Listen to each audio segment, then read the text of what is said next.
Hello guys, आज हम लोग रे ऑप्टिक्स के दूसरे भाग में हम लोग आए। दूसरा भाग है रिफ्रैक्शन। पहले भाग में हम लोगों ने रे ऑप्टिक्स में रिफ्लेक्शन के बारे में पढ़ा था। दूसरे भाग में हम लोग रिफ्रैक्शन के बारे में पढ़ा।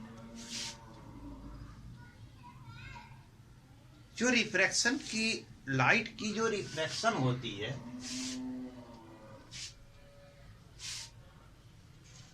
वह जब लाइट एक माध्यम से दूसरे माध्यम में जाती है, ठीक है।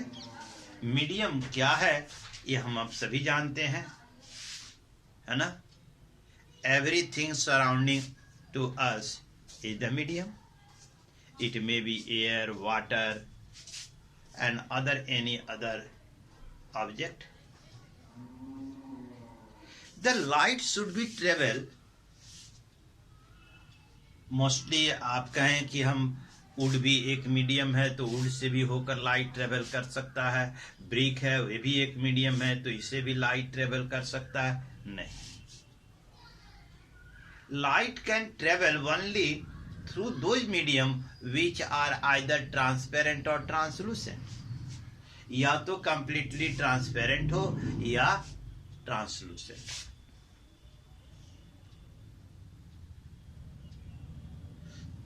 तो लाइट की मीडियम जो है, यहां पर जो हम पढ़ेंगे मीडियम के बारे में, हम दो तरह के मीडियम को पढ़ेंगे। एक है ऑप्टिकली डेंसर। मीडियम को हम यहां पर दो पार्ट में बांट कर पढ़ते हैं। एक को ऑप्टिकली रेयर और एक को optically denser.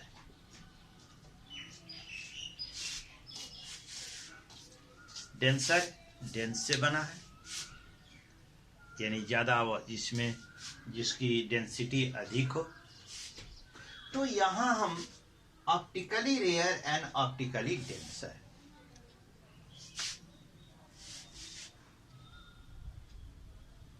We know the speed of the light in the vacuum or the air medium is taken 3 into 10 का पावर 8 मीटर पर सेकेंड।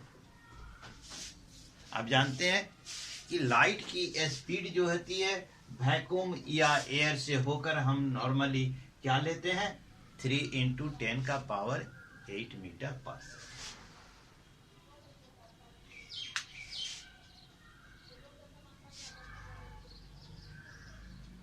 तो यहां पर हम दो चर से इसको हम देख सकते हैं। जैसे मान लीजिए एक मीडियम 1 है और एक मीडियम 2 है। यदि इस मीडियम की डेंसिटी मान लीजिए D1 है और इस मीडियम की डेंसिटी मान लिया D2। Now we compare the density of the both medium. अब हम दोनों मीडियम की डेंसिटी को कंपैरिजन करते हैं, ठीक है। तो यदि D2 की डेंसिटी D1 से अधिक है, यानी मीडियम 2 की डेंसिटी मीडियम 1 से अधिक है, तब मीडियम 2 डेंसर कहलाएगा। तब ऐसी स्थिति में मीडियम 2 क्या कहलाएगा, मीडियम 2 डेंसर हो गया, है ना। किसके कंपेयर्ड में, कंपेयर टू मीडियम 1, ठीक है। तो मीडियम 1 क्या कहलाएगा, मीडियम 1 कहलाएगा रेयर कंपेयर टू मीडियम 2। यानी जिसकी डेंसिटी कम होगी वह रेयर कहलाएगा, जिसकी डेंसिटी अधिक होगी वह डेंसर का। कंपेयर बिटवीन द 2, हम दो कंटिन्यूअस जो मीडियम है हम दो कंटिन्यूअस जो मीडियम है उस कंटिन्यूअस मीडियम में हम कंपेयर करें तो एक जो है की डेंसिटी अधिक होगी या एक की डेंसिटी कम होगी। तो जिसकी कम होगी वह दूसरे की तुलना में रेयर है, जो जिसकी डेंसिटी अधिक होगी दूसरे की तुलना में वह डेंस। एक दूसरे तरीके से हम देखें, in terms of the velocity of the light,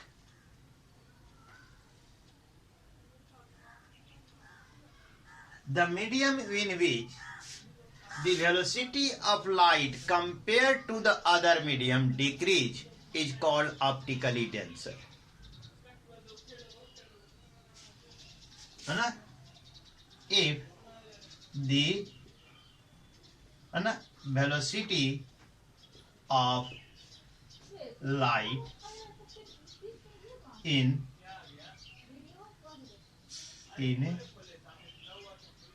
medium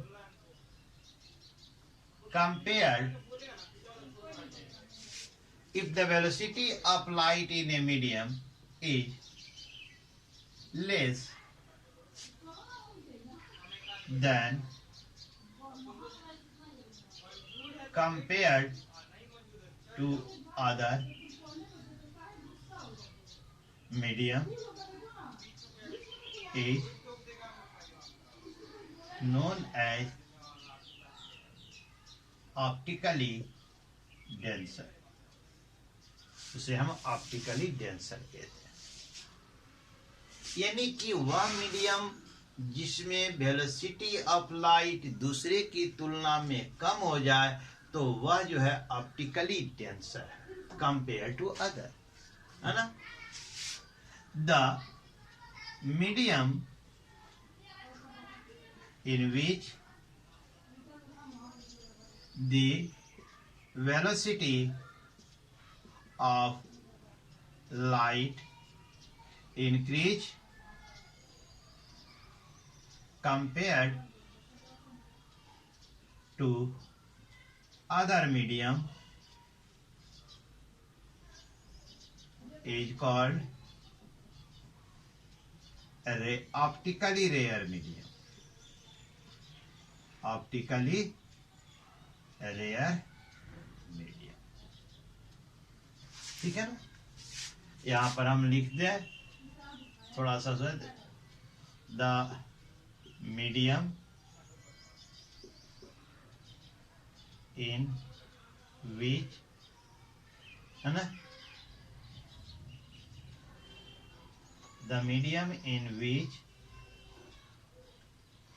the velocity of light, है ना, इस लैंग्वेज को उसी तरह कर देते हैं, velocity of light increase compare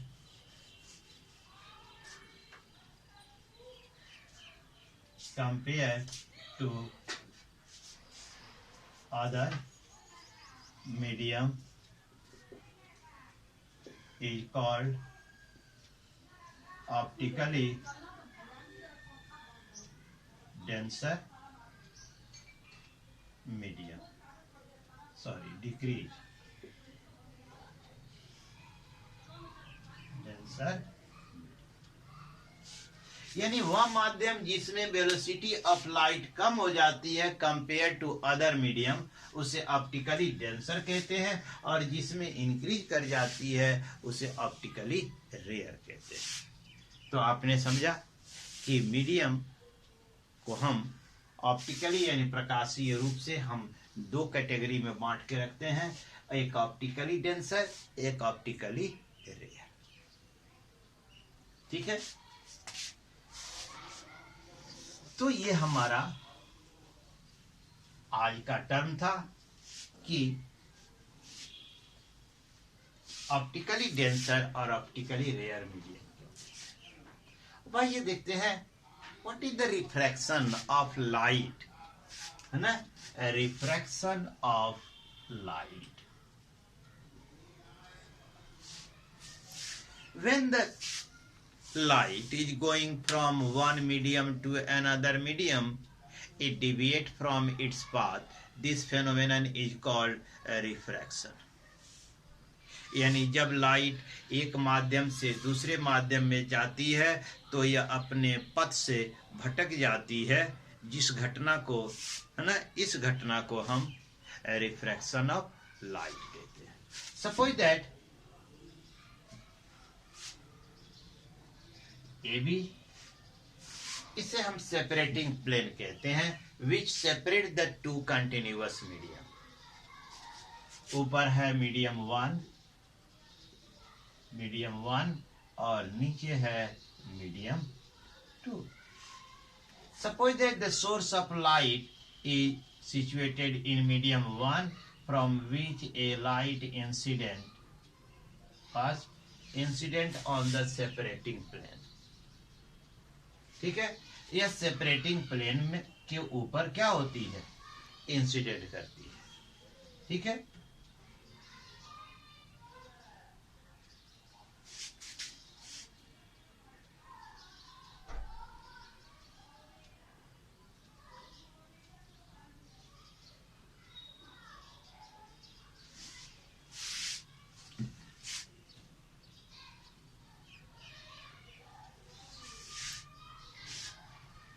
this is PQRS. अब गौर से देखें, source of light is situated in medium 1 from which the ray of light PQ incident on separating pillow separate the two medium 1 and medium 2 and travel in medium 2. दूसरे माध्यम में वह travel करती है इन QR direction, whereas its actual path is the PQS. इसका real path क्या होना चाहिए था, PQS, लेकिन दूसरे माध्यम की उपस्थिति के कारण इसकी दिशा बदल जाती है. यह किधर मुड़ गई, QR की direction. It may be possibility, या ऐसे भी हो सकता है,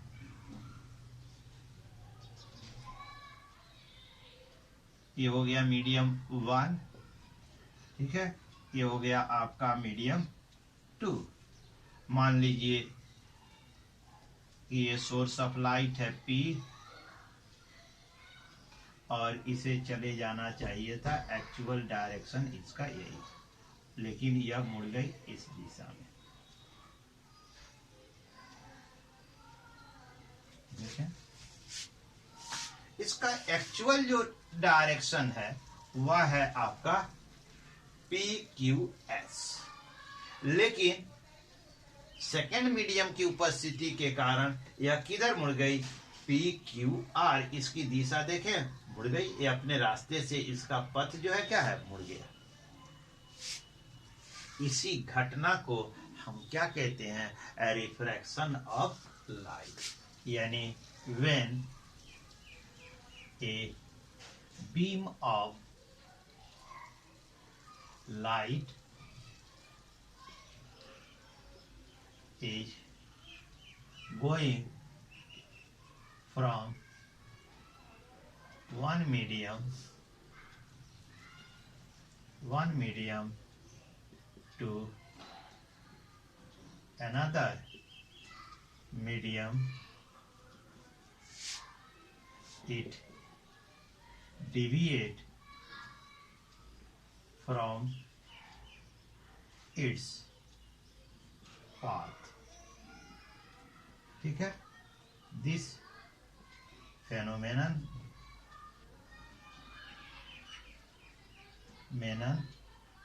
of light is called a refraction of light. ठीक है, यानी जब कोई प्रकाश beam going from one medium to another medium, एक माध्यम से दूसरे माध्यम में जाती है ना, तो it deviate from its path. ठीक है ना, वह अपने रास्ते से भटक जाती है. इस घटना को, लाइट के इस घटना को हम रिफ्रैक्शन ऑफ लाइट कहते हैं। ठीक है ना, इसी घटना को हम क्या कहते हैं, रिफ्रैक्शन ऑफ लाइट कहते हैं। ठीक है, अब देखें, this refraction of light should be happen only when the mediums are continuous. Medium क्या होना चाहिए, कंटिन्यूअस होना चाहिए। यानी कंटिन्यूअस मीडियम, यानी टू कंसेक्यूटिव मीडियम, एक माध्यम से दूसरे, ये may be the possibility large number of the medium which are consecutive. ठीक है, the same nature of the medium, जैसे हम देखें एयर है, it is the same nature air, but it has the variable densities at the different altitude from earth to the above the earth. हम पृथ्वी से जैसे जैसे ऊपर की ओर जाते हैं, अलग अलग ऊंचाई पर इसी हवा की, हवा तो एक ही है, लेकिन इस हवा की डेंसिटी क्या होती है, वैरी करती है, यानी अलग अलग, यानी कि हम कहें तो डिफरेंट डेंसिटी की एक एक लेयर होती है। तो it may be regarded as the two different, the medium of two different densities. दो लेयर जो बना अलग अलग डेंसिटी को, it regarded as the two different, है ना, two medium of different density है। तो ये आप कहेंगे कि हवा है, तो अपने इसी डेंसिटी में वेरिएशन के कारण बहुत सारी घटनाएं भी प्रकृति में देखने, जैसे ट्विंकल ऑफ ए स्टार, है ना, the star moving to in the sky, appear to move in the sky, या shifting from its position, mirage, ऐसी बहुत सारी घटनाएं होती हैं प्रकृति में जिसे हम देखते हैं। तो ये हम नहीं कह सकते एयर है तो एक ही, या जो है बिल्कुल आइसोकोरिक है, नहीं, यह होमोजीनियस नहीं, हेट्रोजीनियस है। डिफरेंट लेयर पर इसकी डेंसिटी क्या हो जाती है, डिफरेंट हो जाती है। तो जो मीडियम होनी चाहिए वो टू कंटिन्यूअस या more than two, but should be continuous, तभी हम जो है इस रिफ्रैक्शन की घटना को देख पाते हैं। ठीक है, तो दो मीडियम को जो सेपरेट करती है जो प्लेन, उसे हम सेपरेटिंग प्लेन कहते हैं। क्या कहते हैं, सेपरेटिंग प्लेन कहते हैं। तो इस बीए में ए बी एक सेपरेटिंग प्लेन है, इसमें भी एक ए बी सेपरेटिंग प्लेन है, जो दो मीडियम, मीडियम 1 मीडियम 2 को अलग करती है। ठीक है, जिस मीडियम में सोर्स ऑफ लाइट है वहां से जो रेज आती है और सेपरेटिंग प्लेन पर जो इंसिडेंट करती है उसे इंसिडेंट रे कहते हैं, इंसिडेंट रे कहते हैं, इंसिडेंट रे कहते हैं। इसे पहले भी आप जान चुके हैं। दूसरे मीडियम में ट्रेवल करने वाली, ये तो फर्स्ट मीडियम में ट्रेवल कर रही है, फर्स्ट मीडियम में ट्रेवल करने वाली रे को हम इंसिडेंट कहते हैं, जिसमें सोर्स ऑफ लाइट है।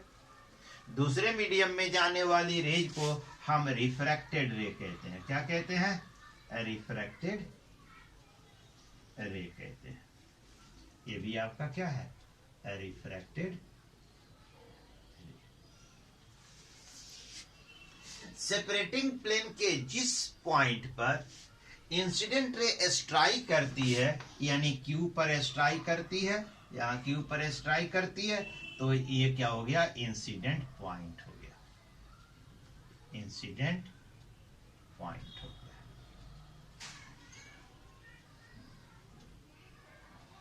यह आपका incident point. It clear?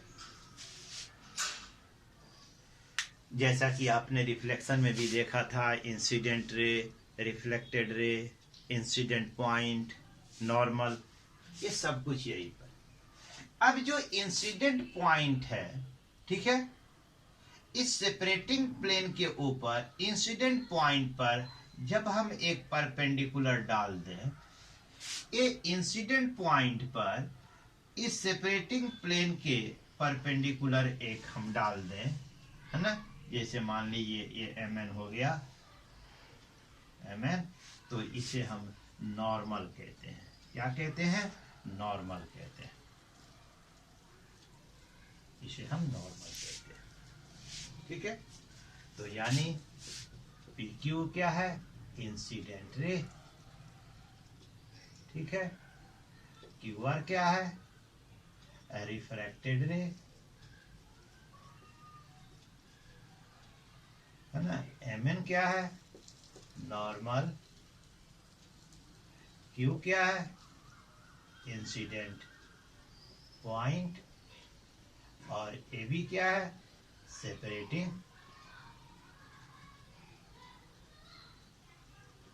Plane. बड़ी सिंपल सी चीज है, जिसे आपने क्लास 10th में भी पढ़ा होगा, लेकिन थोड़ा सा यहाँ एक optically denser, optically rare medium को डिफाइन करना जरूरी हो जाता है, ठीक है। कि हम मीडियम जिसे कहते हैं, जैसे अभी हमने कहा एयर के बारे में कि हवा एक मीडियम है, लेकिन इसकी डेंसिटी डिफरेंट एल्टीट्यूड पर बदलती है, जिसके कारण एटमॉस्फेरिक रिफ्रैक्शन की घटना होती है, और बहुत सारे फेनोमेनन हैं लाइट के जो हमें देखने को मिलता है, ठीक है। तो बच्चों, आज के सेशन में आपने जो है optically denser, optically rare, incident, ठीक है, और रिफ्रैक्टेड रे, इन सब चीज़ों के बारे में जाना। अब अगले सेशन में हम ये जानेंगे कि रिफ्रैक्शन क्यों होता है, लाइट में ऐसी क्या चीज होती है कि जो जब वह एक मीडियम से दूसरे मीडियम में जाती है तो वह वैरी करती है, जिसके कारण उसका रिफ्रैक्शन की घटना होती है। तो लाइट में ऐसी कौन सी चीज होती है कि वह जो है, इसलिए कि किसी भी चीज में, कोई भी चीज, जब तक उसमें कुछ चीजें, कुछ ऐसी घटना नहीं हो कि उसमें परिवर्तन न हो, तब तक यह घटना हमें देखने को नहीं मिलती है।